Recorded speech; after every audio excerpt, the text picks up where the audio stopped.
1 L40 stages 0 are ignited.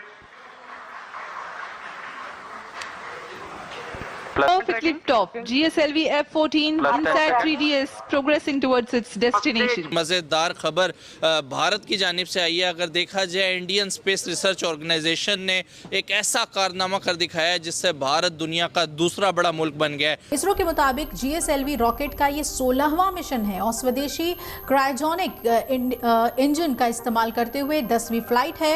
GSLV rocket, GSLV F-14 INSAT 3DS launched today at 5:35 p.m. evening. कैसे India एक stable मुल्क हो रहा है और कैसे इंडिया एक स्टेबल मुल्क हो चुका है और कैसे आप इमेजिन करें कि वो दुनिया के स्टेज पे अपना मौक़िफ़ दुनिया को दे रहे हैं। जिस तरीके से भारत इस सैटेलाइट प्रोग्राम के अंदर, स्पेस प्रोग्राम के अंदर काम कर रहा है, बहुत सारी टेक्नोलॉजी जो है वो भारत वो गेन कर लेगा, जहां से पाकिस्तानी इदारे या पाकिस्तान जो है वो नहीं उस चीज़ को हासिल कर सकता। जैसे ही हमारी ये मिसफायर हुई है मिसाइल, उसके बाद इसके ऑर्डर्स आने शुरू हो गए हमारे पास कि इसे तो डिटेक्ट ही नहीं कर पाया, पाकिस्तान के तो चाइनीज बैठा रहे, ठीक है हमें दे दो। इंडिया का, भारत का सबसे बड़ा दुनिया के लिए वेपन जिस वक्त है इंडियन इंस्टीट्यूट ऑफ टेक्नोलॉजी, और इस वक्त वो सब चढ़ के बोल रहा है इंडियन इंस्टीट्यूट ऑफ मैनेजमेंट। ये पूरी दुनिया के लिए लेसन है। पाकिस्तान भी वो जिसे कहते हैं ना, boy has now become and matured as a very obedient and disciplined boy. पूरी दुनिया देख रही है कि आज भारत ने इनसैट 3DS सैटेलाइट को लॉन्च किया है जो कि एडवांस वेदर स्टडीज करेगा और डिजास्टर वार्निंग्स के बारे में खबर देगा। हुकूमत बनाने के बाद जो मुश्किल मौशी फैसले हैं, इसकी वजह से भी सियासी कीमत चुकानी पड़ेगी। इससे भी सियासी जमातें घबरा रही हैं। इस एडवांस मटेरियोलॉजिकल जो कि 3rd जनरेशन का है, तो वक्त दूर नहीं जब तुम्हें वजीर आजम का उम्मीदवार नहीं मिलेगा। आज वाकई ये सब चीजें सच साबित हो रही हैं। मैं तो नमस्कार दोस्तों, जय हिंद। तो भारत स्पीक्स चैनल में आपका स्वागत है। हम आपको बताने वाले हैं भारत के इसरो लगातार दुनिया भर में काफ़ी आगे चला गया है और दुनिया भर में स्पेस एजेंसी में भारत के इसरो लगातार अभी बहुत क्लाइमेट रिगार्डिंग और स्पेस एजेंसी में सैटेलाइट भेज चुका है।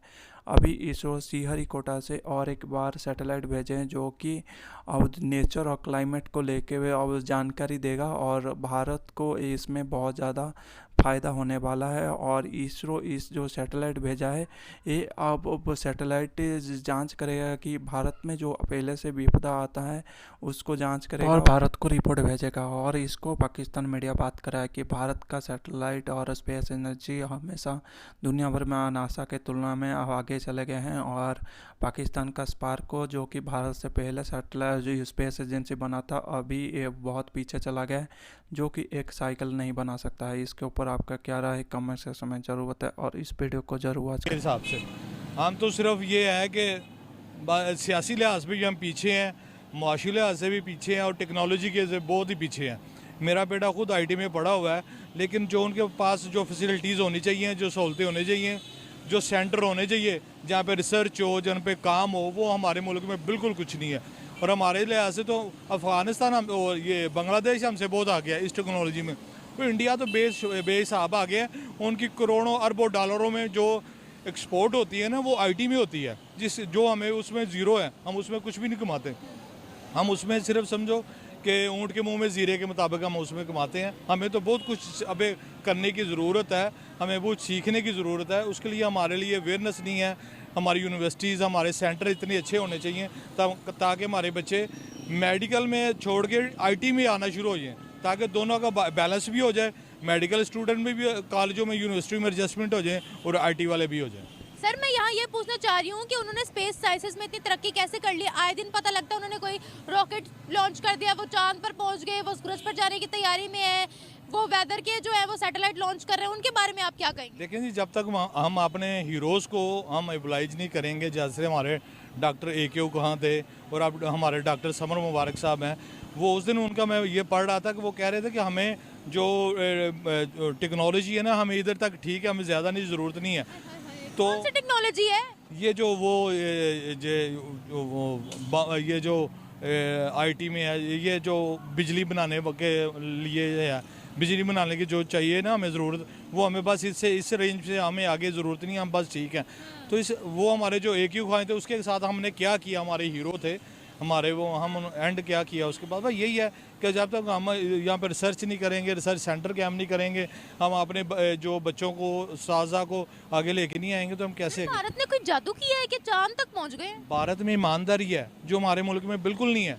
हमारे जिस अदारे में भी चले जाएँ, IT में, मेडिकल में, जिसमें भी चले जाएँ, हर अदारे में हमारे करप्शन ही करप्शन है। हम एक सड़क बनाने के लिए 10 तोड़नी पड़ती हैं तो उसमें हम सिर्फ कमीशन खाने के लिए, हमारे में ईमानदारी नहीं आएगी। और सबसे बेहतर है कि जो हमारा जो टैलेंट है उसका जो वो होना चाहिए, जो मेरिट है वो मेरिट पे नहीं हम काम करते। मुझे ये बताएं अभी तक कितने रॉकेट्स, कितने सैटेलाइट्स हमने लॉन्च किए हैं, कुछ सुना है आपने?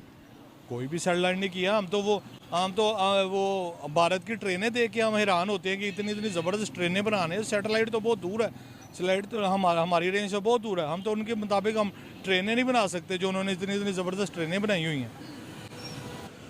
उनकी वो मैनेजमेंट है। उनकी ट्रेन्स के अंदर भी 5G चल रहे हैं, उनके इलेक्ट्रिक रोड्स हो गई हैं, उन्होंने ब्रिज इतने कमाल के बना लिए हैं, चांद तक पहुंच गए हैं, सूरज तक उन्होंने अपना सैटेलाइट भेज दिया है। वो मुल्क के लिए काम करते हैं, कौम के लिए काम करते हैं।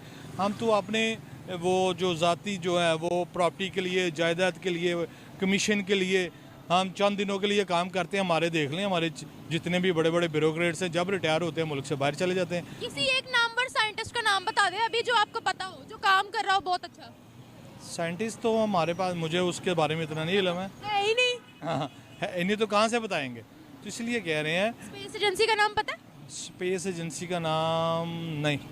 भारत से पहले बनाई थी अपने स्पेस एजेंसी, वो तो हमने सुपार्को, वो तो हमने सुपार्को, वो तो हमने PAE भी बनाई थी, वो भी लॉस पे जा रही है। हमने PAE ने वो कतर एयरवेज को उन्होंने सिखाया था सारा काम, लेकिन वो कहाँ से चले गए, हम कहाँ से चल गए। हम PAE बेचने के मूड में है कि हम PAE बेच दें, हमारे पास वो चल नहीं रही। हम अपना गोल बनाएंगे। देखिए सर, अब तो UAE ने भी अपनी स्पेस में इतनी तरक्की कर ली। आज मैं UAE की भी खबर पढ़ी थी कि वो भी स्पेस में आगे जाने की तैयारियों में है, अपने साइंटिस्ट को तैयार कर रहे हैं, भारत की मदद ले रहे हैं। हम कब आगे स्पेस में बढ़ेंगे? स्पेस में हम तो बढ़ेंगे नहीं कि नहीं, वो तो लहदा बात है। हम तो अब हम हुकूमत बनाने के वो नहीं हमसे बांधी, तो स्पेस में हम क्या करेंगे? तो वो वजारत जिसको देते हैं, अब तो वजारत लेने वाला कोई नहीं है।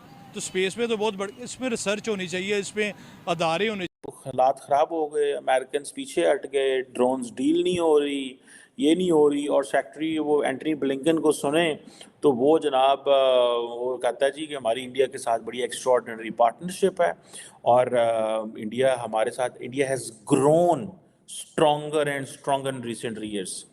ये है अमरीकी सेक्रेटरी खारजा जो इंडिया की तारीफ कर रहा है कि India has grown stronger and stronger. ठीक है जी। और ये हमारा बड़ा कॉन्सिक्वेंट रिलेशनशिप है और हम जो है ना वो बड़े वाइटल प्रायोरिटीज़ हैं लोगों की। और अमेरिकन बेसिकली अब साथ में वो बेसिकली जिता भी रहे हैं इंडियंस को। They telling them look what we are doing for you. ठीक है जी। और उन्होंने कहा they are making difference in the lives of people in India and people in the US। So वो कह रहे हैं हम बड़ा काम कर रहे हैं इंडियंस की लाइफ को बेहतर करने के लिए और mutual advancing democracy and human rights. ठीक है। Indian democracy is known as a it's not obviously being considered as a liberal democracy। लोग इसे कहते हैं illiberal democracy है।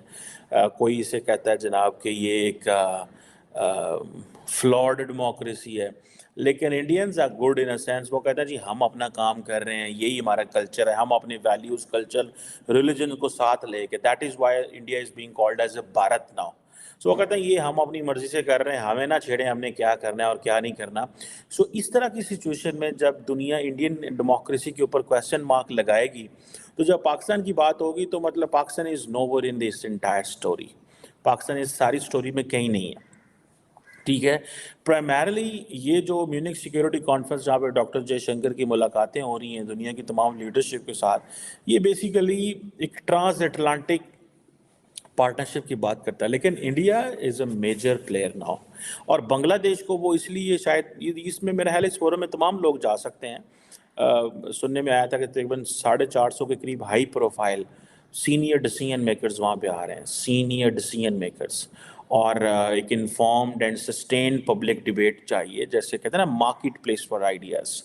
ठीक है जी। सो ये एक चीज़ है एंड आई पर्सनली अंडरस्टैंड कि पाकिस्तान की एब्सेंस और इंडिया का वहाँ पे एक स्ट्रॉन्ग प्रेजेंस जो है वो डॉक्टर जयशंकर की शक्ल में, जहाँ पे वो तमाम ग्लोबल लीडरशिप से भी मिल रहे हैं और जिसे वो कहते हैं ना और वहाँ पे अपना वर्जन भी दे रहे हैं और वो